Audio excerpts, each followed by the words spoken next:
Throughout the Middle Ages and up until the late 17th century, there was one nation in Central Europe and Eastern Europe that absolutely dominated the landscape. That is, of course, Poland. For a very long period, the only three mega superpowers in Europe were the Polish Commonwealth, the Russian Tsardom, and the Ottoman Empire, or the Ottoman Porte as they were called colloquially. Slowly but steadily, as centuries passed, the power of the Poles diminished, predominantly due to their internal affairs, but also to the variety of enemies that slowly ate up the majority of their lands until they eventually became split up between the Austrians, the Prussians, and the Russians. In today's video, we're going to be exploring Poland at the start of its expansion, 1444 being right after they lost their leadership at the Battle of Varna, but also a crucial moment in history as it sparks, in our timeline at least, the expansion of Poland throughout Europe. If we get 5,000 likes on this video in the first week after it's out, we'll do the second part of this campaign. That being said though, the Poles have their unique flavor. They've got a beautiful mission tree that was added with the previous patch that is absolutely overpowered. We're gonna get personal unions over the Lithuanians, the Hungarians, the Bohemians, vassalage over the Ducal Prussians, the Moldovans, and just expand around Central and Eastern Europe insanely fast at a pace that is unrivaled by any other nation in EU4, which is why I personally think that Poland is definitely one of the strongest nations in the game, alongside the likes of the Oirats, the French, the Ottomans, and the Russians. Now we also start with a beautiful Polish Sejm for the very first day, and that means we have a parliament which is going to give us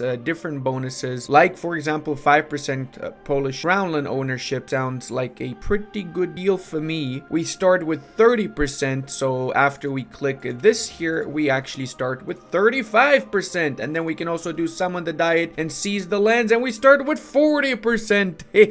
Yep, that's right, it's pretty intense, isn't it, boys? Now, considering we will likely get Moldova as a subject from one of the events, we're gonna go for that particular mission here, and estate-wise, it's gonna be fairly standard. That being said though, we do need to get 50% crown lands, the sooner the better, because when it comes to our missions, we are going to be doing leverage of the magnates the hard way. There's two ways of doing this. Either you can have 5 privileges to the Szlachta and 65 loyalty, which means that the Szlachta, by the way, being the nobility, is going to be easily quelled, I guess, or placated, whatever the case, and you can do the mission and go down the rest of the mission paths here. But we're going to go down the 50% crown lands path. That's why for one of the very first times in any Ludi video, we're not giving the +1 mana privilege from the very get-go. We're gonna wait a little bit until we get 50% crown lands so that we can do this mission the sooner rather than later, and in the process we can do the alternate path here of quelling the magnate nobles and getting the Little King Uprising event trigger. Trust me, it's a lot harder, but it's a lot more worth it, since going down that path is going to be very juicy, as you will see soon. We're also going to do the Varna Aftermath. In order to do that, we gotta recruit a few more units, and we got to get 2 allies, plus we need to have the event trigger with the Lithuanians, so that's on the way. Another thing we got to do is send an insult to the Bohemians, so that's 2 of the things they're done. 90% force limit, because we don't have any army professionalism, we can just recruit some mercenaries. Early on in the campaign, mercenaries are fairly cheap, so it's worth it to just recruit some mercenary units. Actually, this one has 2 siege pips.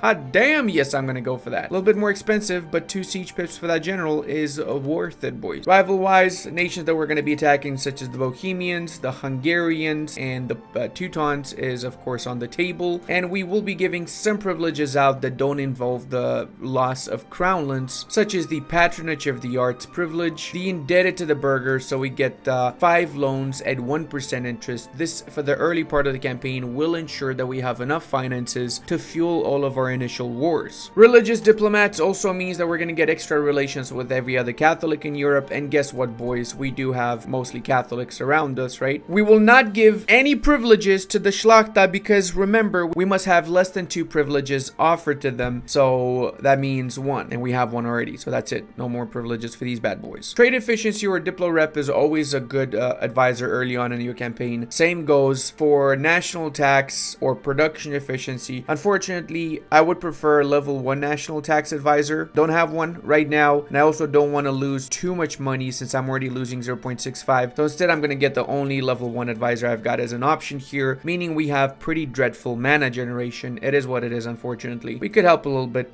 with our mana by trying to reach 50 power projection, which is going to give us an extra 1 of each. That means we can send a scornful insult to somebody like, no, actually, we should have sent it to the Bohemians, a scornful insult. I kind of forgot about that. I sent a regular one. Well, that's me losing out on 10 power projection right there. Allies-wise, we're going to get alliances with only the HRE electors for the time being. That means 1 day passes. Let's go. And we're going to get an ally with the Saxons as well. Even though they're rival to each other, as long as you get the alliances fairly early at the same time before 1 month passes, then you should be able to get both allies, as long as it's basically one rival. Make sure you don't cancel the guarantee that you start with on Moldova, because if that's canceled, then you cannot get the event which lets you get a free vassalage or march over the Moldovans. We can still actually recruit one more mercenary company, so let's go with the free company whilst we're at it. I would have normally recruited the Grand Company. I only got these guys because of the 2 siege pip, so keep that in mind if you're trying to follow along with this particular video. It's better to just get the Grand Company than 2 separate independent companies like this. When the successor of Vladislav event triggers, you have 2 options. You can go for a Jagiello or a local ruler. A local guy basically means that our mission tree is going to revolve around being able to join the HRE despite being a bigger nation, and it's going to make it easier for us to become the HRE Emperor, stealing that title from the Austrians in the process. However, we're going to go for the Jagiello path, which means we're going to be going towards the big blob path, essentially. That means we got the union with the Lithuanians as consequence. Now, the elective monarchy is enacted as a tier 1 government reform once we've done that. So let's go ahead and click Clicius Maximus. We also can do the first mission here, which is going to offer us restoration of union CBs on Hungary and Bohemia, and we're going to, of course, use both of those. Now, as you can see here, we can develop Ruthenia, which in turn is going to give the negotiations of Lublin. So that basically means we will be able to directly take ownership of these lands, steal these from the Lithuanians in the process. And there's a few other things here that we go down the line, which include core creation cost and free policies for a limited amount of time. So we're going to be attacking these guys. They're rival to the Austrians, which means the Austrians are not going to be helping them. That kind of sucks. I was thinking to dismantle the HRE. The easiest way to dismantle the HRE is just to attack the Bohemians, be allied to all of the HRE electors, and then you just have to siege down the capital of Vienna and the capital of Prague, and that's it. And then you can dismantle the HRE. You can literally do that in the first 2 years of the campaign with a little bit of luck. I've done that in one of my previous videos. If you're interested, I'll link in the description. But hey, that is what it is. RNG giveth, RNG taketh away. That means we're going to go ahead and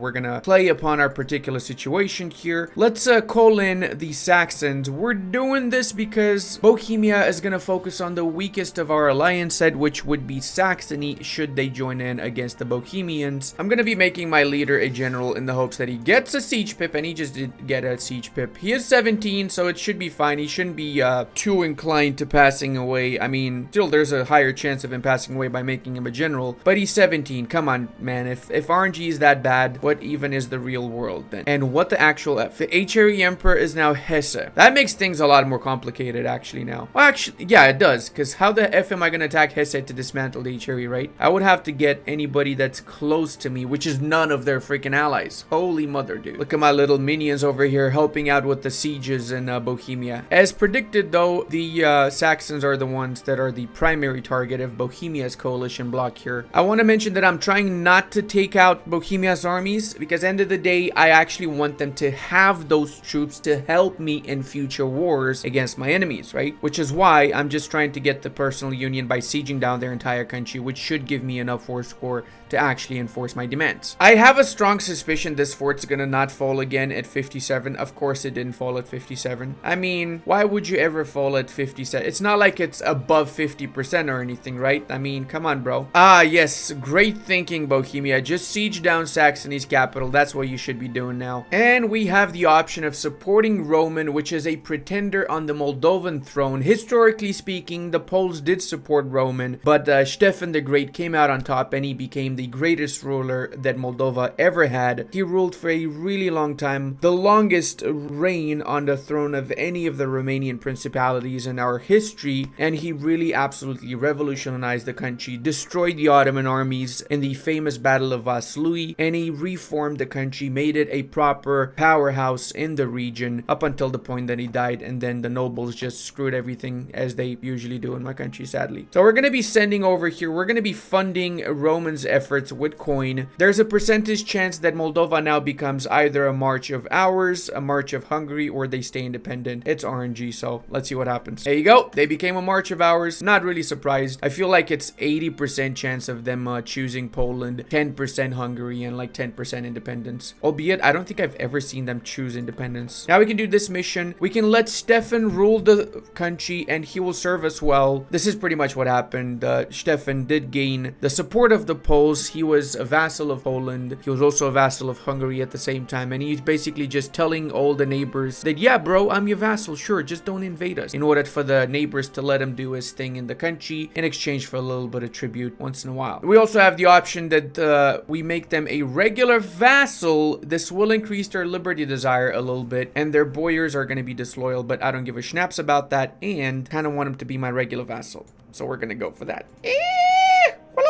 Oh man, I need some extra troops here, so I'm gonna sally out from my fortification. It should give enough time for my reinforcements to arrive. Oh, what? No! That's bad. That's really bad, because now there's like 700 units defending that. I mean, things happen. Things definitely happen. It is what it is, guys. You can't win all of them, right? Hey, Prague, can you stop being at 42% continuously? Actually stop. 400 freaking days? Are you kidding me right now? All right, can we actually enforce on them now? Let's see. We can do union with Bohemia. 95-110. We cannot. We probably have to peace out the Swiss. Yeah, let's peace out the Swiss. That should give us the war score we need to actually peace out the Bohemians. All right, now let's try this again. Second time's a charm, right? Oh my god, please don't lose again. Bro, please don't lose again. Come on, you can do it. There we go. We did it. We crushed them, boys. We did it. We committed the crushing. Unfortunately, my Lithuanian boyos did wipe out Bohemia's army, so guess I'm gonna have to wait for them to rebuild their army before they're actually useful to me. Looks like Swissy boy is cool with me piecing him out with the white piece, so let's go for that. Now we got 75%. We probably don't even need to continue the siege of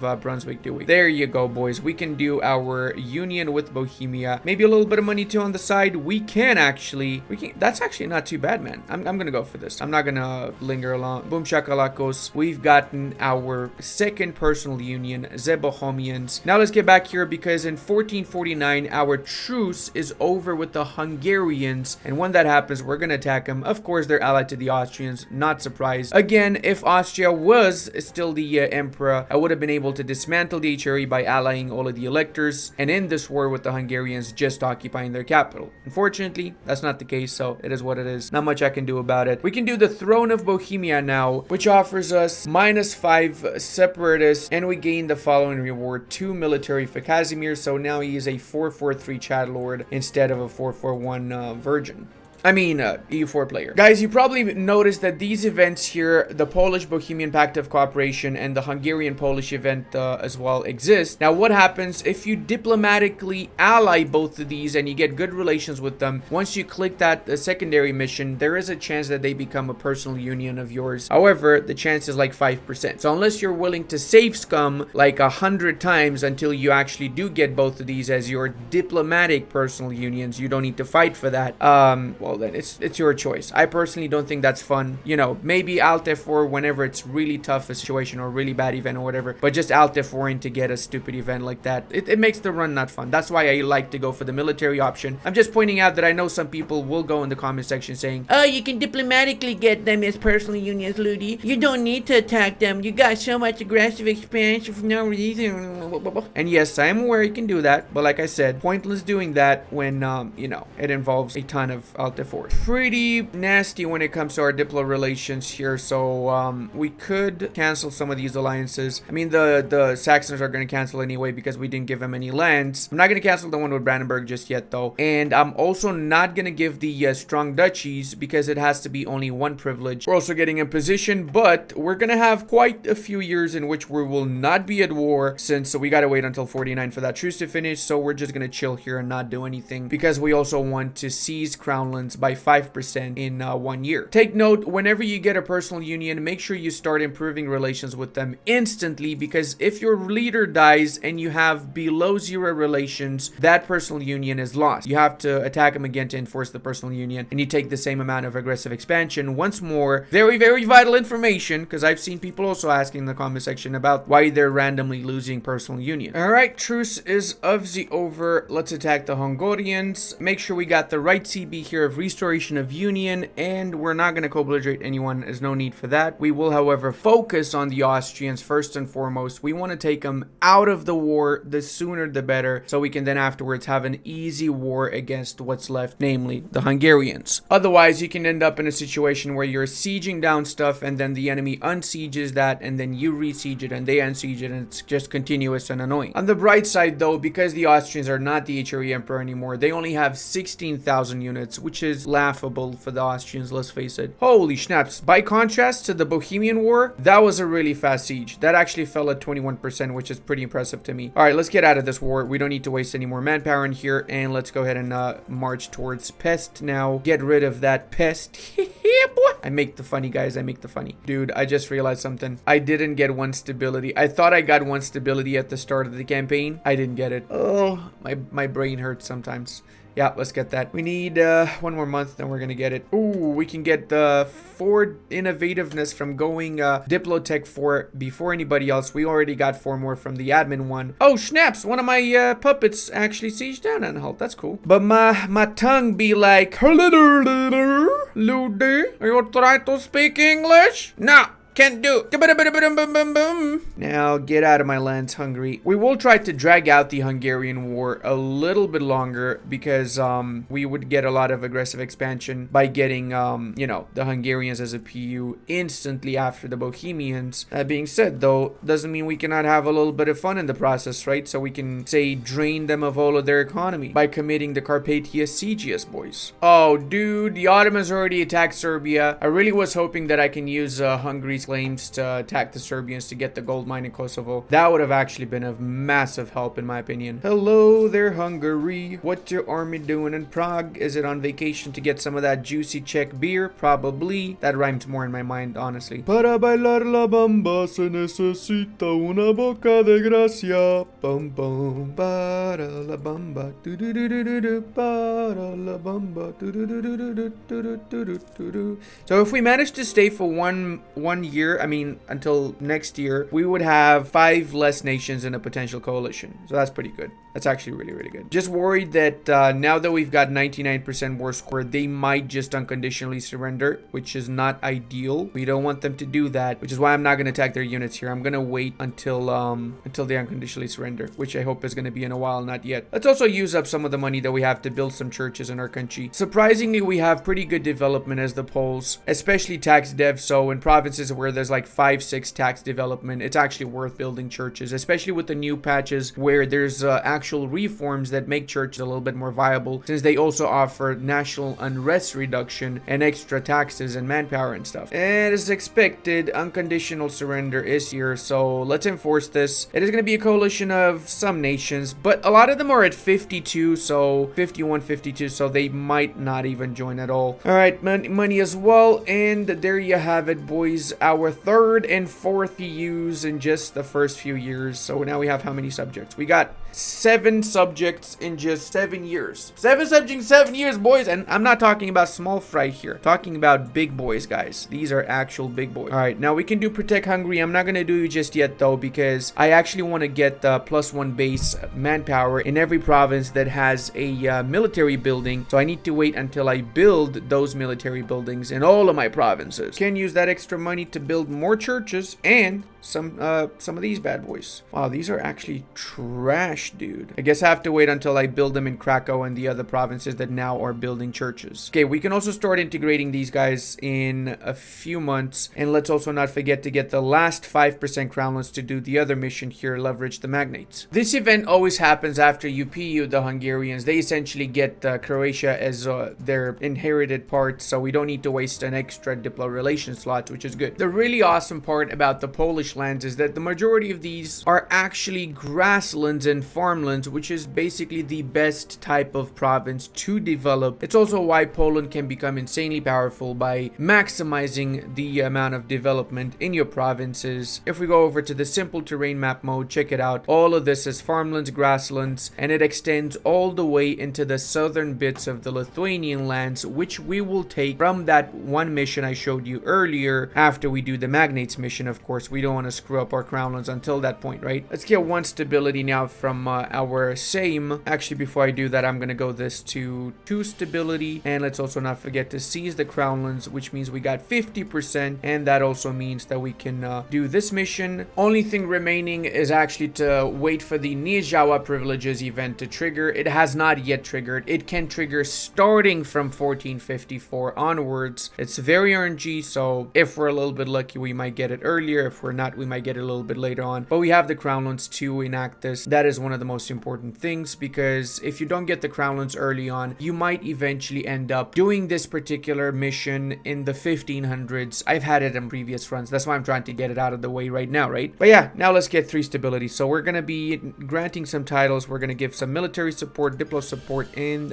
Dariago plus 3 Stabilitatenstein. Let's attack these boys here too, and let's use our own CB, I guess. Yeah, why not? So funny seeing all of the hordes of various BUs that we have just descend upon the Wallachians right here. And speak of the devil, boys, we just got the event. All right, so now we can accept the conventions, which is going to give us minus 20% stability cost modifier and tech cost plus 5%, or refuse to sign it, and it's going to give us some rebels in the province of Chechen. Of course, we're going to be refusing to sign this bad boy, and that means we can do leverage the magnates, which is going to give us until the end of the game plus 100 governing capacity, and it's going to allow estate privileges to be revoked regardless of loyalty and influence. This, in my opinion, is one of the most powerful missions in the entire game. Imagine this: it doesn't matter how much higher your influence is compared to your loyalty, you will always be able to revoke privileges alongside the governing capacity, which in the early game, when it's really hard to get governing capacity, helps out a ton, right? So I love this event. I abso-freaking-lutely love that event. Seeing as I'm also going to be taking most of Wallachia, I'm going to be giving the +1 mana privileges right now. So, you know, it's not such a big impact as it would be otherwise. So we end up with 20% crownlands afterwards. That means once we take their crownlands, I mean, they take their provinces, we gain 1 crownlands. That's honestly not so bad. There you go. So that's going to be a coalition of some nations, pretty much the same nations that already are in a coalition against us. So it's not really that big of a deal at all. Let's go ahead and core up all of these provinces too. That means we can do another super important mission here after we crush the Wallachians, which is eventually going to lead to another mission that's going to give us the Unite the Balkans CB, which is a very special CB. Once we form the Commonwealth, that's going to essentially give us an easy time claiming any Ottoman province in the Balkan. Also can give out the strong duchies now, supremacy over the crown, and the Schlachta integration policy right before we start integrating someone. Actually, we're going to start integrating someone right now because we need to start with these bad boys in Mazovia to complete another one of our missions. Oh, I love it when my rebels are fighting my rebels. It just makes my life so much easier, doesn't it? Hey, yo, what the F just happened here? The Great Horde wiped out most of Crimea, and what's left of Crimea became a tributary of the Ottomans, like, just now.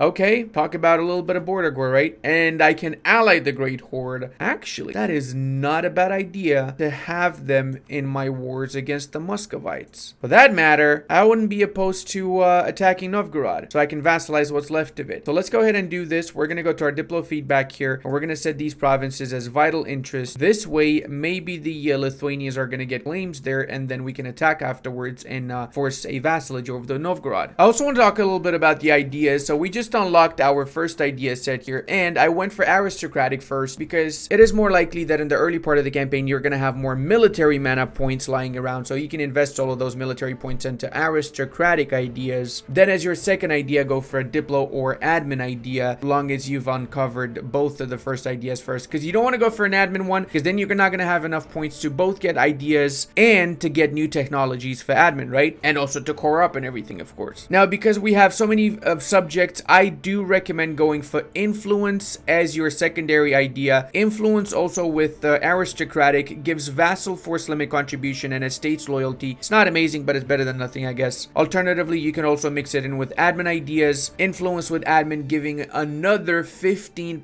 Diplo annexation cost, so you end up with minus 40% Diplo annexation cost. Then you also give out the nobility integration policy, so you end up with 45% Diplo annexation cost, which is essentially half of the price of what it would normally cost to annex, right? So you could go aristocratic, influence, admin in that order, or whatever order you want to go for. It's your choice. Aristocratic is also good because it allows you to get more bonuses for your cavalry, extra manpower, dev cost, and so on. Remember that the Poles are pretty decent with their cavalry units, and there's even a achievement for Poland, if I'm not mistaken, to get a certain amount of cavalry combat ability. There you go, winged hussar and 50% cavalry combat ability. To be fair, this is not just for Poland, this is for any Eastern nation, I guess. Let's see who we're gonna improve with next so we can get them out of the coalition. I think that would be Ingolstadenstein. Time to also bring our units into the north. There's gonna be a rebellion. I can smell it in the Teutonic lands, and we're gonna choose, of course, to help the Danzig Republic. Time to also give the integration policy. It is gonna increase liberty desire for our subjects. The only one affected by that is the Hungarians right now. It's gonna be fine though. Is eventually they're gonna be extremely loyal. And literally what I just said, alliance with Danzig, and let's support them. Let's go to battle. I actually forgot to pay for my troops tonight. Ludwig again as the emperor from Hesse. Austria once more failed to get the emperorship. Feels bad, man. Everybody's voting for Hesse. What is going on in Austria? They have like a female leader. They got Ladislav. I have no idea how they lost that. About time you call me into your war, sir. Excuse-moi. We're bestest of friends here, so we gotta be sticking together, sir. We got the entirety of our coalition, and by coalition I mean basically half of Europe, against the poor old Teuton. Go attack them in Kulm and Östersburg, which is in fact exactly how you pronounce both of those locations. Oh, I just realized we have raised the noble host, which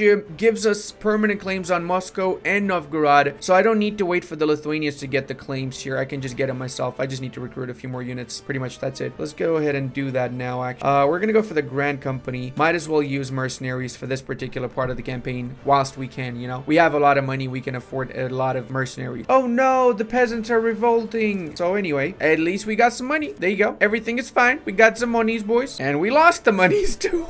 Literally one event after the other is like baiting me, you know, like, oh, here's some money. Oh no, we're taking that back right now. I have to say one thing I noticed is that there is an insanely bigger amount of events now with the new update than there ever was before. So there's that, I guess, right? Let's go ahead and attack these guys now. Let's bring one of these diplomats. We're gonna be making Novgorod our little schnorpidorps, as I like to call it, or as regular humans would call it, a vassal. Oh, boys, check it out, everyone. The Svedons have declared their independence war against the Norwegians, the Danes, and Stet. They're supported by the Muscovites. So that is gonna be a... Oh, in Burgundy. Oh my god, the Danes are so gonna lose now. Dude, did these assholes actually leave the Teutons with one province? I hate this. I hate this border war in the first place, man. What is this? Come on. You literally had 100% war score. Why would you do that, Prussia or Danzig? All right, we can make Danzig a vassal, and we can cede all of the West Prussian areas to ourselves. We also will get cores on the West Prussian areas, and this is going to allow the formation of Ducal Prussia and our banners. Of course, we're going to go for this option because we want the lands and we get the cores on it, so it's just a no-brainer, really. The thing that I'm pissed about is that we could have gotten all of this, including Kulm, if Danzig wasn't poo-poo brain. This is why I hate letting the AI do these kind of decisions, you know, like peace deals. Let's also develop Warsaw a tiny bit, since we want to do another mission, and we got to develop this province in order to do that mission a few times. Hey, Muscovy, how about you actually give me some military access, bro? Like, seriously, can you just give me some military access, you scumbag? Turco-Polish tensions. Ooh, 3,000 manpower. Don't mind if I do, sir. Oh, you scummy boys. You actually gonna wipe out Bosnia, aren't you? Yeah, you will. Maybe I should attack them in case they don't fully annex them. Yeah, let's do that. Just in case. But they probably will fully annex them, won't they? Hey, we got prospering times in Dobrin. I'm gonna go for the production methods because I really would like to get as much production development in this province. Oh, this is a grain. I thought it... Oh, dude. I should have gone for the manpower considering it's a grain province. Oh, that's a missed opportunity, boys. I like that there's so many missions that we just need to improve provinces a little bit. So by getting this province done 3 times, we can do Crush the Wallachians mission that offers permanent claims on the entirety of Bulgaria. And of course, Bosnia's gone. Feels bad, man. It is what it is. Oh, what? No way. way, dude. No freaking hey, boys. I got a truce with the Ottomans until 76. That means that we're gonna get all of these claims all of these cores as my future vassal Serbia's lands. Now, boys, I cannot get military access through the Muscovites to reach the rest of Novgorod, and that means I'm just gonna attack the Muscovites. Screw that, bro. Let's go, boys. Let's set what is our target? That's my war target. Let's go, boys. We're gonna take Mohikes, and they're gonna love us. They're gonna absolutely love us. I don't know what I'm actually gonna take from them. Maybe just Moscow for the memes and also to prove a point, really. Or maybe I can take the borderlands here so I can attack afterwards the hordes and have an easy expansion path into Kazan and the Great Horde. See, this all could have been avoided, Muscovy, if you just gave me that freaking military access so I can reach Novgorod. But no, you had to play hardball, didn't you? There you go. Got Moskovos. I think that's pretty much most of their major forts, isn't it? Yep, we can just Carpathia Sigius the rest of the country. Haven't seen a single Muscovite trooper. So I'm guessing their units are basically busy. Yep, they're definitely busy here in Shayland. There you go. Pskov is sieging down Shayland. All right, Novgorod, give me a vassalate. Give me it right now. I want it. I want your vassalate so badly, bro. Hot damn, Prussia just split up their units into 1,000 different ones. What? Prussia has learned the way of the Carpathia Sigius, guys. You got 75% war score? Might as well just peace out now. I don't need to go for 100%, to be fair. I want to get something that's a little bit more OCD friendly, let's say. You know what I'm saying? At least connect my lands with my vassals' lands here, just like that. Bridgehead between these lands. All right, fine. Just give me Yelits, bro. Just give me Yelits and that's it. There you go. That is 126, 121, and again, nobody gives a schnaps about it because why would they? And we didn't take any provinces that belong to our vassal because in the next war, we're going to take exactly that. Just the cores of our vassal. We can also do the capital movement to Warsaw, which means we can do another mission now since we've also developed Warsaw a few times. Where's the mission at? That is deal with the Piast, meaning we got 0.5 prestige for the next 15 years, and support the merchants here is also going to give us the Polish merchant seal. Pretty good if you if you want to be full-on merchant boyo. There you go. Cannot be revoked until 1481. Also seize crownlands, and we're back up to 30% crownlands, boys. What else can we do? Protects Hungary. That's for later, not yet. Terry also. Breadbasket of Europe is doable. We just have to develop some provinces, and this mission here is also very much so doable. We just got to develop these particular provinces a little bit. It is a great day in Serbia, boys. In fact, they call this the Day of Salvationus, which is Serbian for give me back my lands, you Ottoman scumbags. That's it. I'm not making this shit up, okay? That's literally just what it means in Serbian, a language totally that wasn't Latin or any made up stuff that I just made on the spot. Shut up, okay? So we've developed the Ruthenian parts, which means we can do this mission. It's going to cede all of the provinces we just developed to us directly. They lose their cores, and we have to core the stuff ourselves. But the best part is that we will be able to form the Commonwealth at admin tech 8, not 10. So that's a huge important difference right there, boys. Otherwise, the other option is poop. Just go for the first option. Obviously, that's why we did this mission in the first place, and we also just managed to triple in size right now. Gotta core up all of these bad boys. Hey, we got lucky with faceting, boys. We got faceting in Dansk, which means we got a ton of monies now. Look at this. It's now a gems producing province, and with that extra, it gives out 15% more trade value modifier alongside the goods produced, making us a major player in the Baltic node too. I hope you guys enjoyed watching this run as much as I enjoyed playing it, and hey, if you did, until the next time, check out this awesome Ottoman run. Also, a massive thank you to all of my patrons, channel members, and Twitch subscribers. I really wouldn't be able to do all of this without all your support, guys.